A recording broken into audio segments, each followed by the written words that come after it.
Hello and welcome to the first episode of the Global Weekly podcast, your home for in-depth strategic, geopolitical and financial insights. My name is Ihsan Mutlu, the senior financial analyst here at Global Weekly. Today I'm lucky to be joined by Toby Gill, the founder of the platform, to discuss the US presidential election and its implications for not just US foreign policy, but also the world.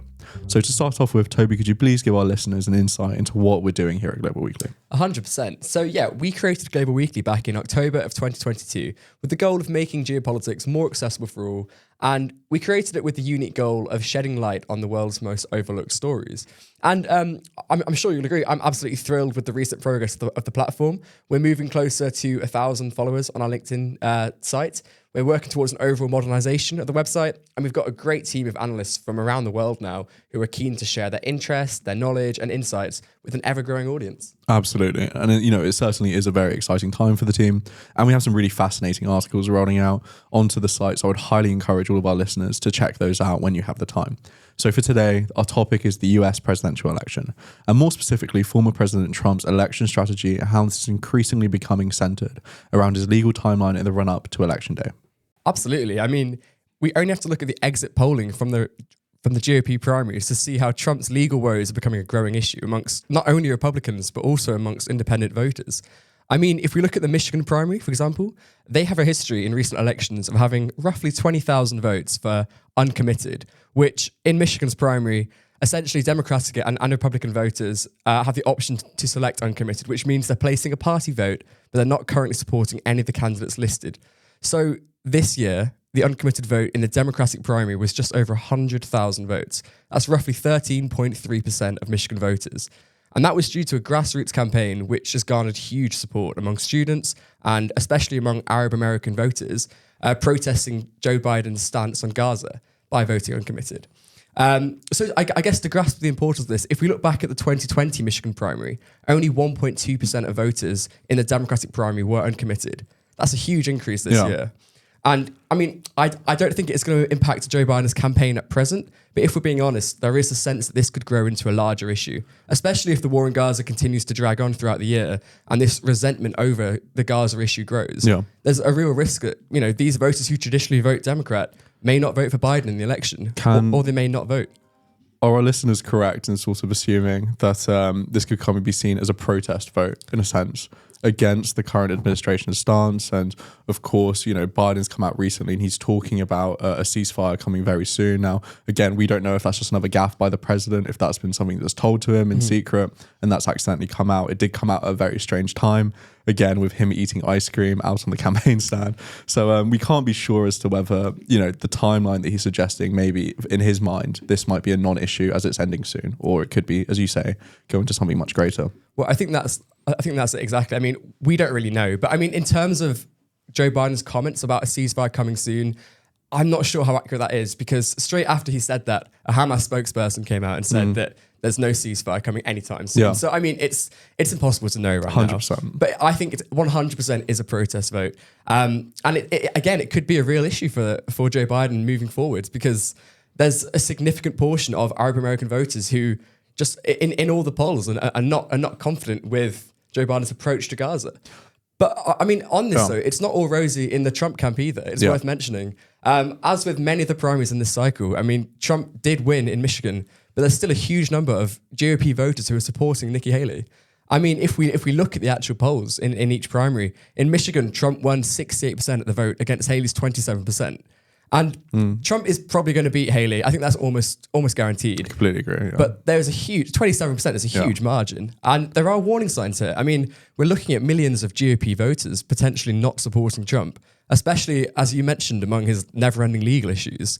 A Haley campaign spokesperson actually said last week that they were surprised by the margin of voters that Haley was still securing, even after Ron DeSantis has been kicked out of the race and donors are moving to Trump. They're still winning huge amounts of votes. I'd love to sort of hop in here quickly. I mean, there's just been sort of, as you say, this buzz in the media cycle about how Haley stands no chance, and Trump is running away with this, and Trump himself in every single victory speech that he's given after the primaries, he's won 5 now in a row. So I mean, for all intents and purposes, he does deserve his victory speeches, but he's not winning by the margins. That's an incumbent president should. At least that's how he's presenting himself to the GOP. We've got the history of the 2020 and like denying that election vote. But so when we look at the real incumbent advantage, so Biden within these past primaries, he's consistently gaining over 90% of the vote. Michigan was the only odd one out there where he drops below that 90% mark. Again, as you mentioned, because of Michigan's historical sort of presence in this uncommitted vote. So I think it's really interesting, as you say, it's this perhaps more this perception of Trump's, unity of the party. And as with anything that Trump says, it's whatever he's speaking about the most is something that he himself is most scared about within his own campaign, be that the dementia accusations of Biden, that's now coming out against him, but then also this sense of a unified Republican Party. And I think as we kind of move into perhaps the later stages of MAGA and Trumpism, that's something that's going to really come out, that fracture there. And I think, as we will explore later on, the legal issues aren't helping whatsoever with that unified front. I think that's 100% correct. Although it is worth mentioning, I suppose there is the aspect that on the actual election day, many Republicans may vote in line with the party, regardless of what the polls show. I mean, here in the UK, we have something called the shy Tory factor, where many people who say to pollsters that they're going to vote for Labour or a different party to the Conservatives actually vote Conservative on the day because it's how they voted in the past. And I think in America that might be a possibility too. I mean, the parties are so entrenched, as we all know. We've seen the polarization in recent years. I think there's a chance that a lot of these people who right now are seemingly voting for Haley and may vote for Biden or may not vote in the election, when it comes to election day, I think people may get caught up in it, and they may vote in line with Trump after all. I think you're absolutely correct. I think that's something that the Biden camp does have to watch out for, even though, as you say, like these internal polls within the Republican parties, they are showing large fractures. Come November, who will actually go against Trump is a different question within itself. But I think certainly that, a red line within American politics does seem to be whether he's convicted or not. And I think this is quite a good segue into sort of talking about the legal issues of this election. So up until this point, Trump has currently spent $52 million on legal expenses last year alone. And that's certainly been going to be dwarfed by all of the spending that's going to be required in the run up to November, now that the trials are actually kicking off. And we've also seen he has $500 million now in fines, the majority of which coming from the state of New York. But then also there's obviously the sexual assault trials and the defamation lawsuits brought against him there that goes into it. So in terms of our legal timeline, that's not over. March 25th, we have the hush money case that's being tried in New York. That was in regards to his conduct prior to the 2020 election. And I think, his legal expenses troubles really tie into now how Trump is seeing the Republican National Convention and how this comes into play. And I think nothing better symbolizes sort of his attitude towards it with, the appointment of Lara Trump. The nepotism at play here is really that's going to be shopping, together with Mark Watley, who is the current North Carolina Republican Party chair, and Chris Lasaveda, the second in command within the Trump camp. And talking of Lara Trump specifically, she's quoted saying that every single penny will go to the number one and only job of the RNC, that is electing Donald J. Trump as president. The reason this position is open to begin with is because Laura McDaniel, the previous chair, had a lot of trouble in fundraising this cycle, especially with Trump's legal expenses drawing the small party vote. And am I right in saying that a lot, if not all, of Trump's legal expenses coming out of the RNC funding? Is that correct? Or yeah, the structure here is a bit tricky, especially considering U.S. campaign finance laws and essentially the way it works is a percentage of the different, I believe 10% or something of the Save America PAC or these other big ones, they do go towards Trump's legal expenses. And again, that's a small print issue there within all of those PACs. And I mean, that hasn't been questioned yet by the courts. So he has multiple different funding sources, the large bulk of which will be coming from his large donors, the Save America PAC, but then also that small dollar fundraising, it is going towards Trump and his legal expenses, whether they know that or not, or whether they support that or not. But then also it's taking away funding from the RNC. And I think the key figures here is that the Democratic National Convention is currently outraising the RNC by a factor of 3-1. So far, the DNC have raised $120 million in 2023, and they're standing on this year with $20 million of cash on hand. We compare this to the RNC's $87.2 million with only $8 million cash on hand. This is, it can't be stated that in an election cycle where money and advertising and funding plays such a significant factor within US elections, that the Republicans are really standing on the wrong foot here as they're going into trying to swing back the Senate towards Republicans and keep the House. I mean, it really is incredible. But I think, on the whole thing of the party being encapsulated by Trump and by the MAGA faction, what you mentioned about the former RNC chair, Ronna McDaniel, she's actually come out and expressed her support for Trump, despite being ousted. And, both the RNC chair and co-chair being replaced by Trumpists, they're still expressing that solidarity. So I think despite the fact that, as you mentioned, we're talking tens of millions of RNC funds going on Trump's personal legal woes, the whole party is still in line behind him. It really is incredible. Yeah. And I think with the spending, I mean, am I right in saying that Biden's campaign funds are mostly coming from individual donors, which is quite unique in terms of the sheer scale of like hundreds of millions of dollars coming from regular voters rather than large institutions. Absolutely. I think this is one of the hallmarks of a turning point in American democracy, is this grassroots activism that's really being had. And I think it just goes to show the polarizing effects. And, when we talk about, people's attitudes and voter attitudes and how that should affect, their representative decisions and how they then affect geopolitics, just for our interest here, it really is becoming much less of a large institutionalized view, and it really is transitioning towards a smaller grassroots movement. And again, we can go into this more detail, but like the influences there of propaganda or advertisings, they really have a significant impact. So when we talk about the DNC outraising or the RNC being strapped with cash for those advertising expenses this year, in an election cycle where grassroots is so important and their minds are so important, I think that just, it really goes to show the extent of the hill that the RNC has to climb within this November cycle. 100%. I think it's worth touching on. It's worth touching on the idea of who is Trump's vice president going to be, because it's still, it's the dark horse. It could be. It could be anyone. I mean, as many of our listeners will know, there are quite a few people who are very publicly vying for the position of vice president. One is Senator Tim Scott. He has seemingly gone completely into the Trump camp. He's been confirmed on Trump's shortlist, and he spent much of the last year aggressively campaigning for Trump. And also, you recently pointed out that he's actually gotten engaged very shortly after dropping out of the race, which, I mean, what are your thoughts on that? Absolutely. I think it's a classic hallmark of a campaign person coming to him and saying this is an issue amongst evangelical voters or amongst the electorate at large, and he needs to keep up appearances here, and that's led to his engagement. I think it certainly speaks to Senator Tim Scott's mindset as he's going forward, and he's trying to hitch his bandwagon onto the MAGA movement and keep himself solidly there. However, Tim Scott's not the only one. Another prominent figure is Elise Stefanik. And then apart from her, she's an incredibly, former moderate, incredibly repositioned herself to be central of the right-wing, MAGA camp, touted as one of the most powerful Republicans in the House. So, she would be an incredibly viable pick for Donald Trump, especially considering, when we're talking about the abortion rights and, the IVF issues that we'll get to later in the episode. But something that actually hasn't been here, is, I don't know whether this is, 100% factually true or not, but there have been leaks, there have been talk that RFK Jr. was actually approached late in 2023 by Trump spokespersons and people within his campaign to see if he'd be willing to be his VP.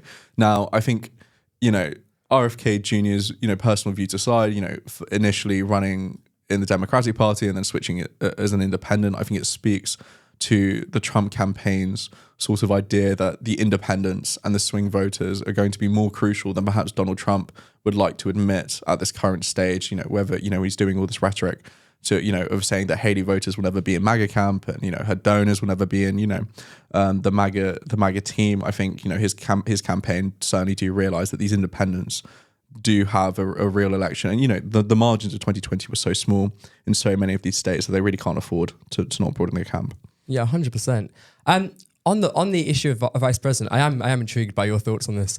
How about Kristi Noem? Do you know Kristi Noem, the South Dakota governor? No, no, no. How was she being touted? So Kristi Noem, there was a straw poll done at CPAC for who should be Trump's running mate, and Kristi Noem was the top choice with 15% of voters at CPAC, in favor of her. Kristi, it's quite an interesting story. So she is the governor of South Dakota, and she has been quite controversial in terms of her stance on COVID. But she has recently gone very much into the Donald Trump camp. She hosted him for a 4th of July celebration in her state, and she's been vying for the vice presidential position since 2020, according to sources. So she's noted that she was one of the first public officials to endorse Trump's campaign, and she's also launched some attacks on Vivek Ramaswamy and other candidates. It seems like Miss Noem is really trying to position herself to be a vice president, a candidate for the vice president. I mean, you mentioned Vivek, and he was certainly, when we talk about dark horses and sort of a figure that comes in out of nowhere. He was certainly very entertaining during the debates. I think that can't be understated, and it was the reason he gained so much popularity. But I think in terms of VP, I think Vivek's angling for more of a cabinet position, perhaps more of an internal role. I mean, we can speak about VPs aside. I mean, there is also an element here that regardless of who the vice president is, it is going to be the Donald Trump show for all intents and purposes if he does win in 2024, which personally I don't see. But again, anything can happen. So yeah, I think that's a really key thing there for the VP pick, and I think.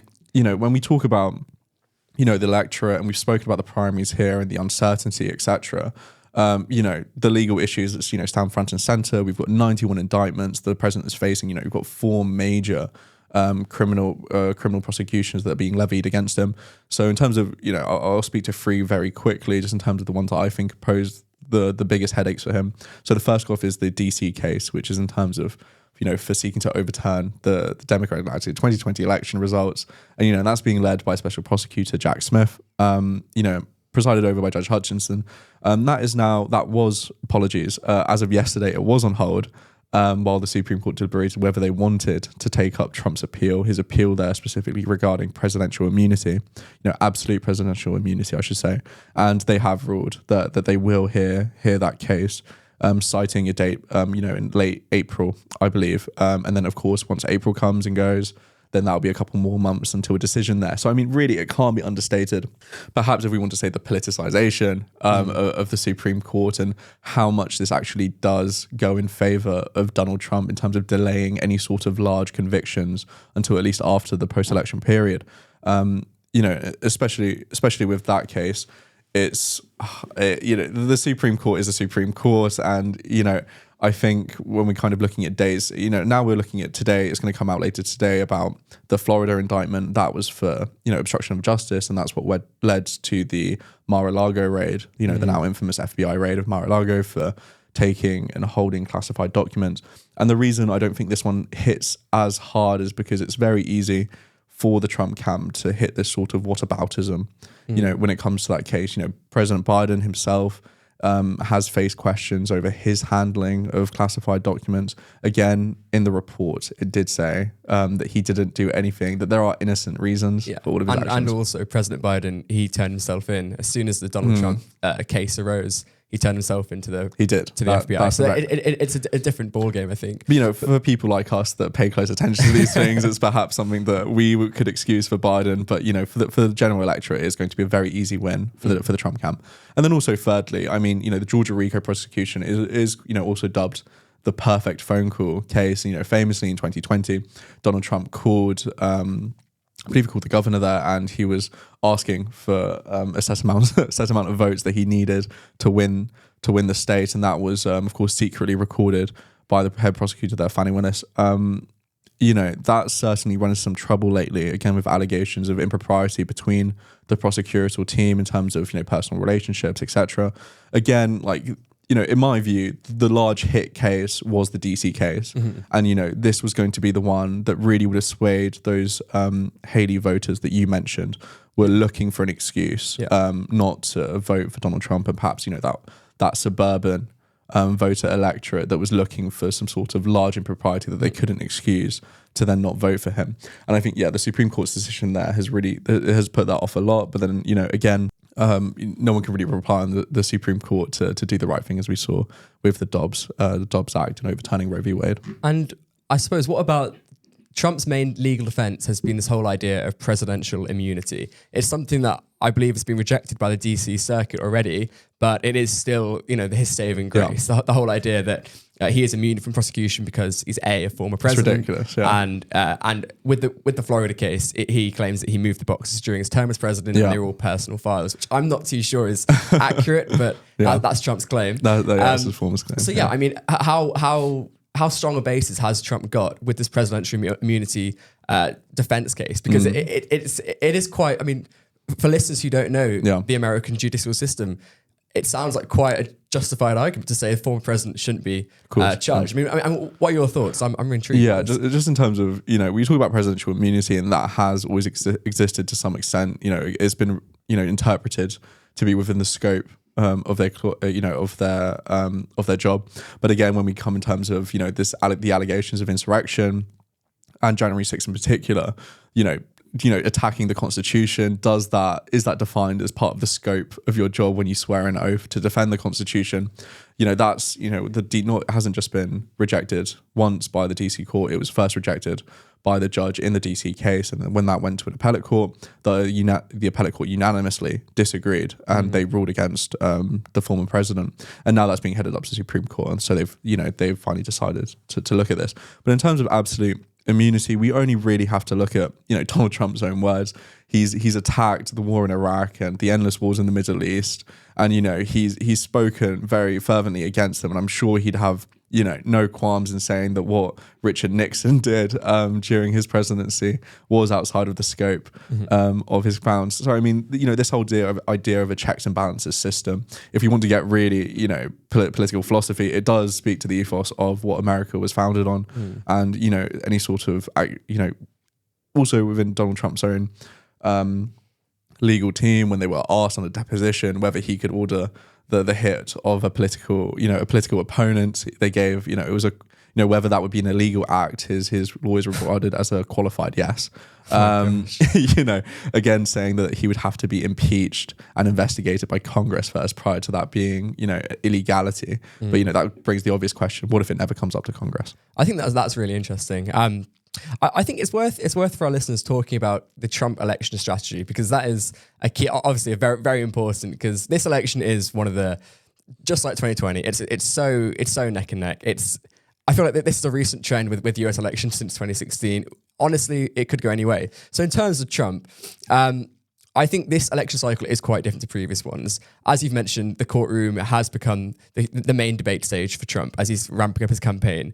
And if we look at the actual strategy of Trump, I think the key focus here is immigration, of course, as it's always been, but there's also a significant focus on isolationism. I know there are concerns in Europe about a Trump presidency and its impacts on Ukraine, which we'll touch on in a little moment. But yeah, I mean, in terms of the Trump strategy, what is their top priority, would you say? Yeah, so in terms of, the aim of the game, as you say, is really this, immigration issue. And I think that really came out with the recent border issue. For those that don't know, there was a bipartisan bill that was introduced called the Bipartisan Border and Foreign Aid Bill, put together by James Langford, who's a Republican, Chris Murphy, who's a Democrat, and then Kristen Sinema, the independent there in the Senate. And Trump came out and said that he didn't want this bill moving whatsoever, just to not give Joe Biden an election victory. And I think this really gets to the heart of the issue that immigration and specifically the border in Texas.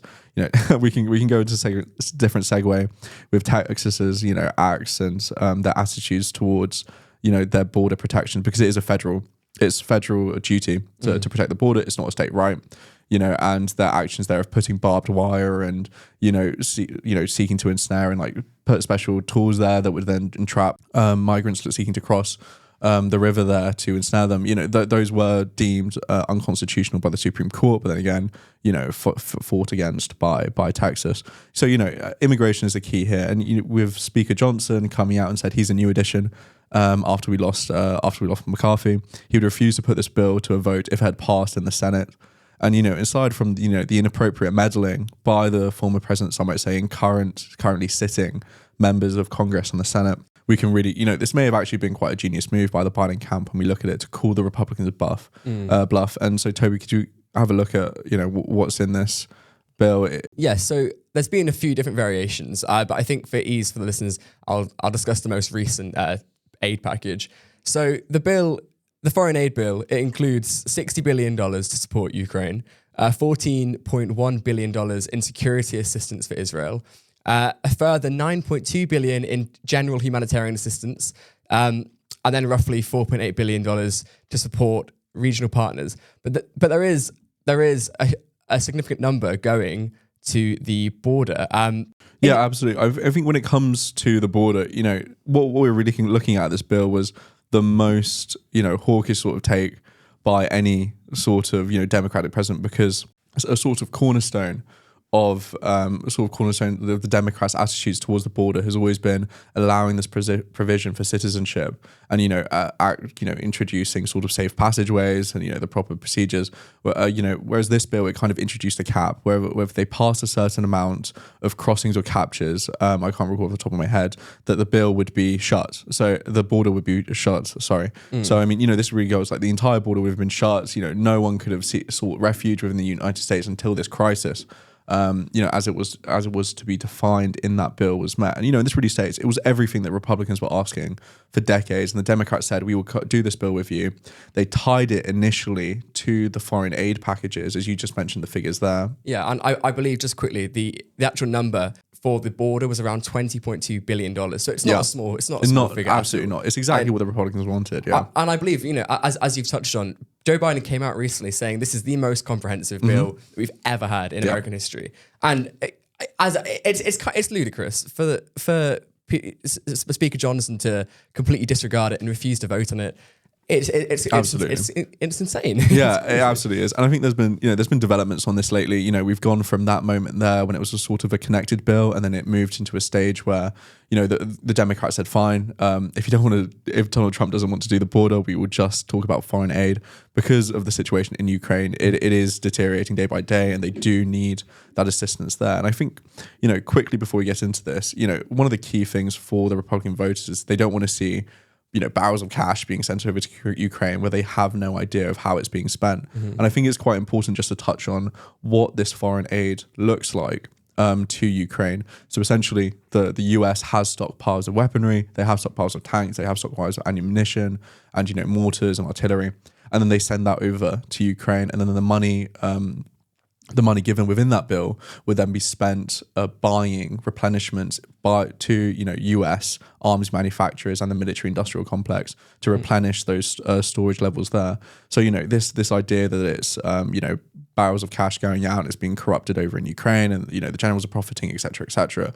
In terms of like the military funding, the large bulk of it is a munitions financing thing. It's not a monetary one. It's going back into the economy. Absolutely, yeah. But I suppose for the average voter who isn't too involved with politics in America or who isn't too interested, I suppose there is for them, they see the money is still going to Ukraine. If the money is going into Lockheed and manufacturing a tank, and that tank gets destroyed in Ukraine, that's all that is on the news. Yeah. So in terms of the actual election issues, I suppose it's a game of perception. Yeah, right? 100%. It's a game of perception. But in terms of the Ukraine issue, because that's what I really want to get into, it is, as with most things in America these days, completely along party lines. I mean, in the latest polls this week, Democrats think that the US is sending far too little aid to Ukraine.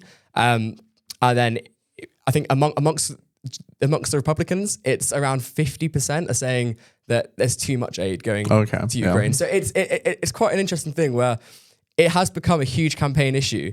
But I'm not too sure. I mean, in terms of the actual funding for Ukraine and Trump's stance on Ukraine, how dangerous is a potential Trump presidency for the war in Ukraine, do you think? Because I think there's a chance it could be overstated in the West, especially in Europe and the UK, because we are supporting the bulk of Ukraine's fight alongside the US. So if the US did withdraw funding, it would fall on our shoulders. Yeah. But yeah, I mean, how big is the issue of Trump and Ukraine, do you think? I mean, when we're talking about short-term impacts, it's been quite large. Again, I'm just going to bring it back really quickly to Speaker Johnson and his involvement, within this foreign aid package. I believe yesterday or the day before, he had a meeting, private meeting with President Biden, Chuck Schumer, Mitch McConnell, all in the Oval, pressing him to allow this for a vote and to get it going. And we don't know. There were reports that he seemed quite shaken after that meeting.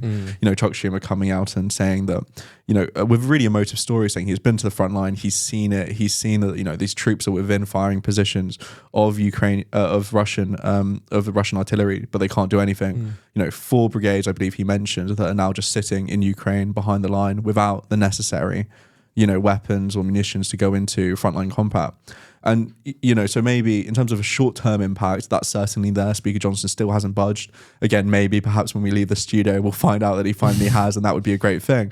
But, this level of, especially when it comes to Speaker Johnson, his arguments essentially for why he's pushing back against, Schumer, McConnell, the president, is saying that there's no talk of the border.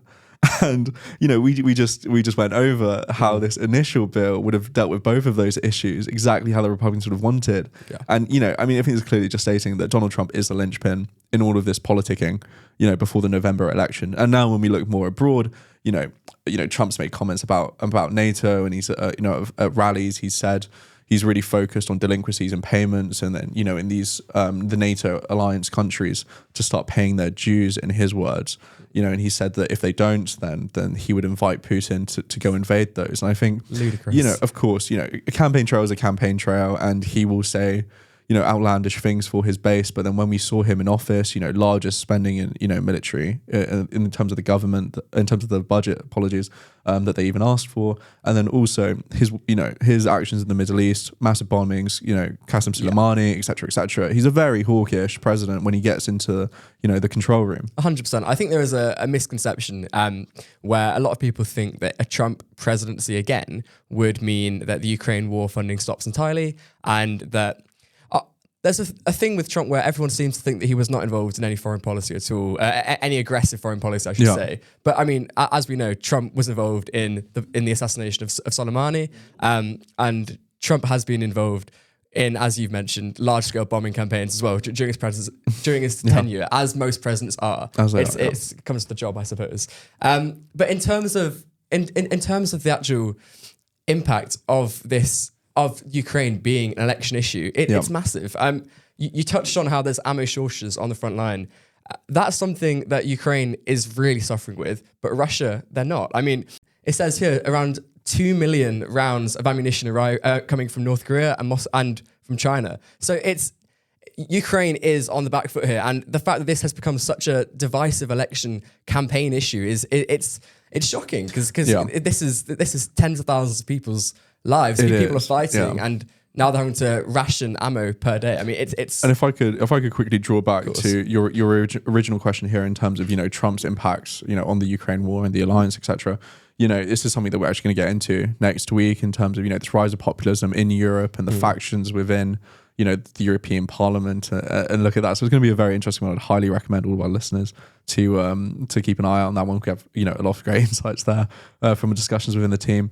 And I think that sort of hawkish sentiment where they don't want to get involved, they see it as a losing fight. They want to sort of transition away past the Ukraine war. Especially considering what's happening in Israel and Gaza right now. Like there are so many fronts right now that the NATO alliances and these head of states need to be concerned with. That's the Ukraine situation. This sort of popular argument that's being perpetuated by the media and right-wing populist circles that it is a fading war and it is going to end soon, etc. It is starting to take hold, and whether that's true or not, I think the effect there is undeniable. Yeah, it's going to be a really interesting time in general. I mean, just quickly, a bit of a segue here. You touched on it earlier about Trump becoming more isolationist, and this being a key tenet of his campaign. It is also the same with Joe Biden. I think it's a very unique time right now where both Biden and Trump are very protectionist, very isolationist in terms of. I mean, look at Joe Biden's Inflation Reduction Act. Yeah. It's one of the most protectionist, anti-free market bills ever introduced for decades. Anyway, and I think there's a really interesting thing where the US is taking a step back. Whilst they are still very involved, I think the Ukraine war has been the catalyst, I suppose, to trigger this very public, I guess, withdrawal from global affairs. I think right now, as we're seeing with Ukraine, as we're seeing with Gaza and Israel, there's a reluctance in general to go and support foreign wars. And I think this will be a really big thing moving forward. People are fatigued. I mean, these states, they've been funding wars in the Middle East for decades now at this point, be that through bombing campaigns or through actually having soldiers on the ground there. And they see, this sort of, 20 years of war, it would kind of get any nation down. And now we've reached a very interesting timeline where a lot of flashpoints are rising up right now. Ukraine, Israel, Taiwan, perhaps within the next couple of years. These aren't small things. And as you say, this sort of, President Biden himself, he has been very isolationist.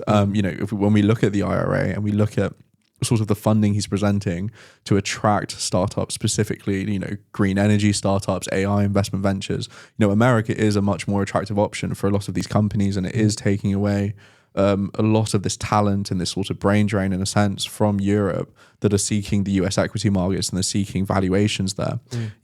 There are countless examples of London Stock Exchange listed companies that are now looking to transfer over to New York or to Chicago. And it's just, I think that's going to be a bit of a hallmark as we go through to the 2020s. And I think that next week in our European podcast, we should explore this in a bit more detail. Absolutely. I'm intrigued if this feeds into this rise of nationalism and populism in Europe. This whole because the EU are a weakening of the economy, taking away from high paid jobs. Absolutely, and attracting their brightest talent. It's America's still got the pull factor of being where graduates are going and where companies are listing, where industries have to produce their EVs. It's an interesting thing. But on the election though, quickly on the NATO issue.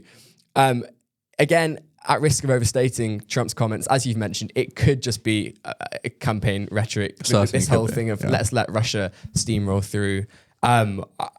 NATO chief Jens Stoltenberg, he came out and he said that most of the NATO states are on track to hit their defense spending by 2025. And that is key because when Trump, is good. So when Trump came in 2016, his main issue was NATO countries aren't hitting their threshold. They're not doing enough, and therefore, why should the US support them?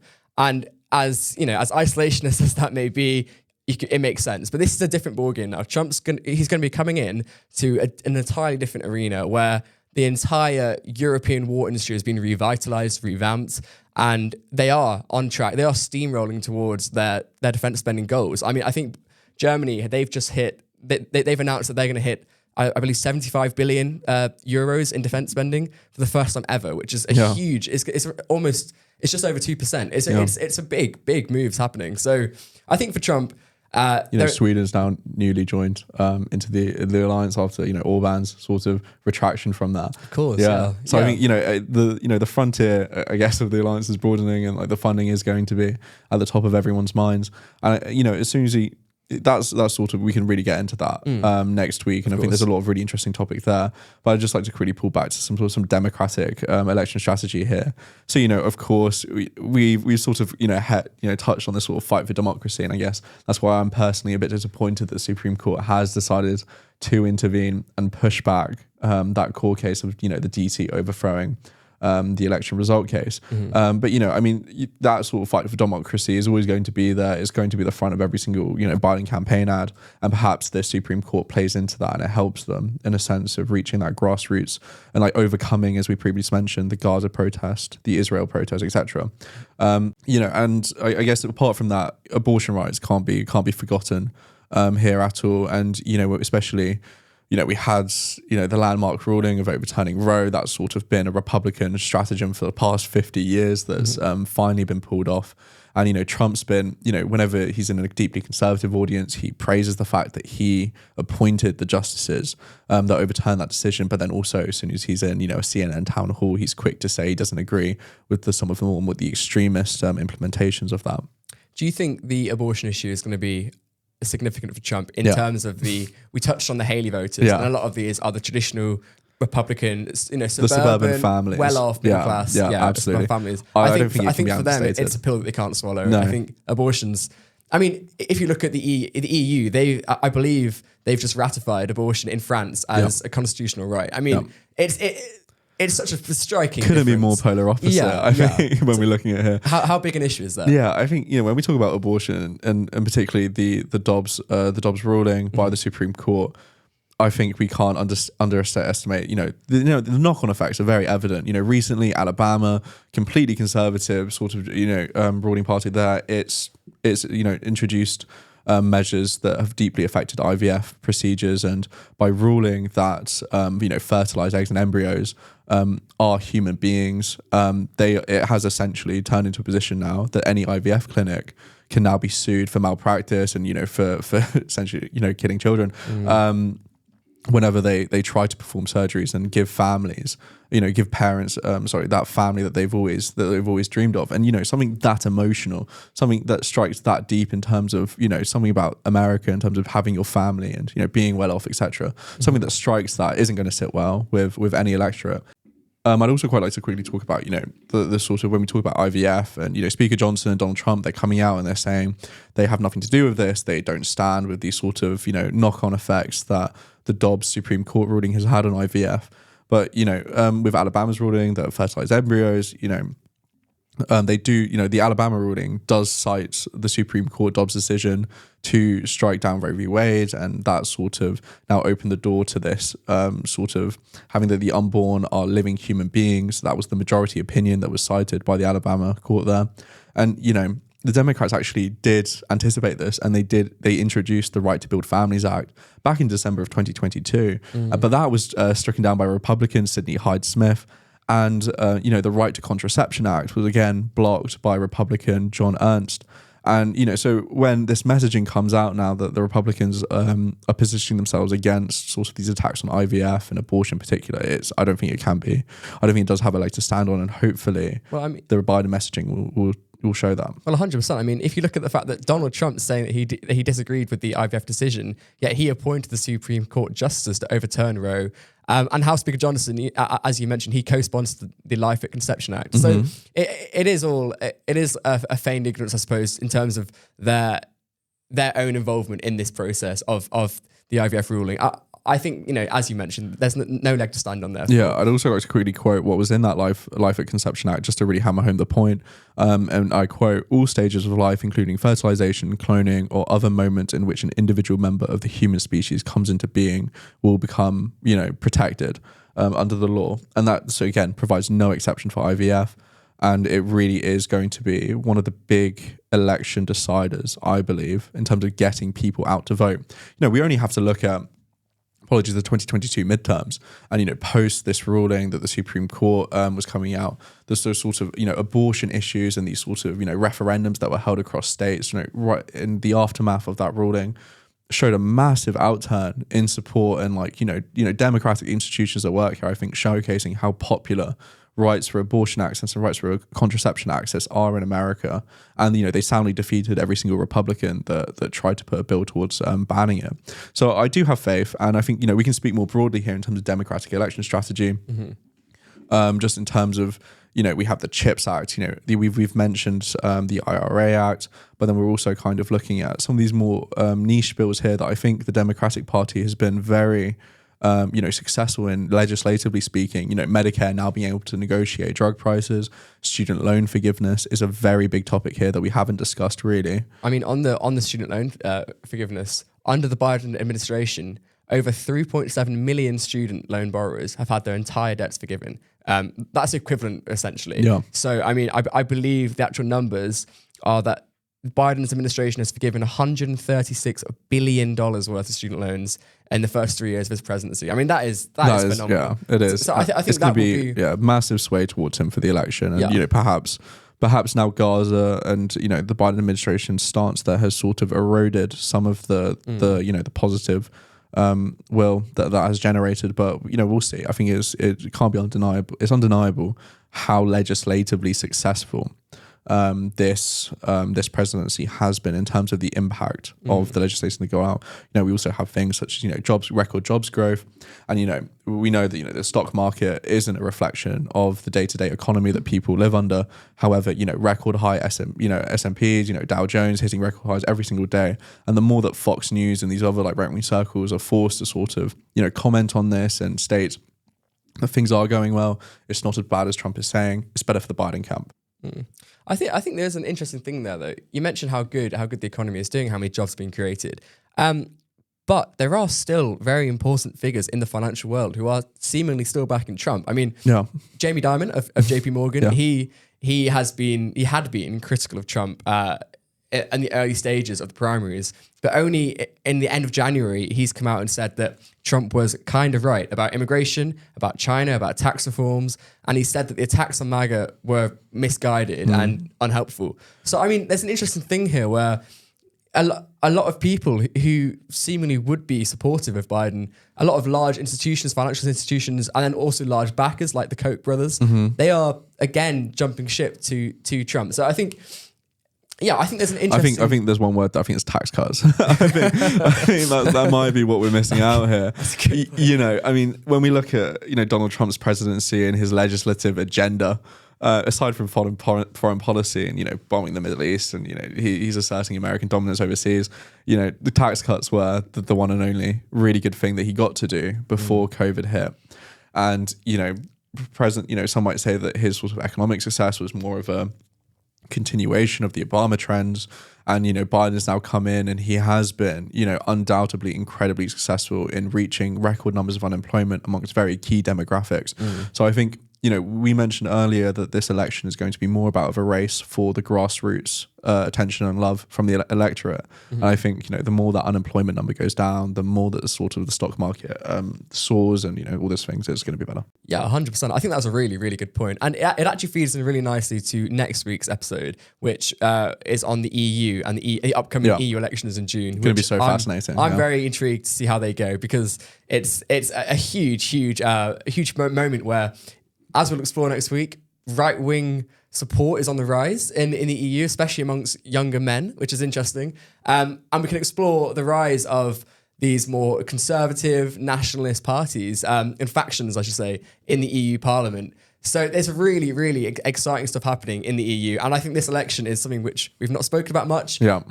In the UK, we don't hear about it too much in the news. So since Brexit, it's kind of gone off. But I think it's time to delve back in. 100%. It's going to be really, really interesting next week. So yeah, I think absolutely. I think it's just also important stating. I want to thank our listeners. We both hope this has been very informative for you, and this is the first time that we've done something like this.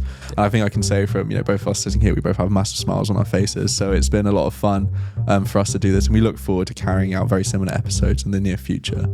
So thank you all, and we'll see you in the next episode. Goodbye. Goodbye.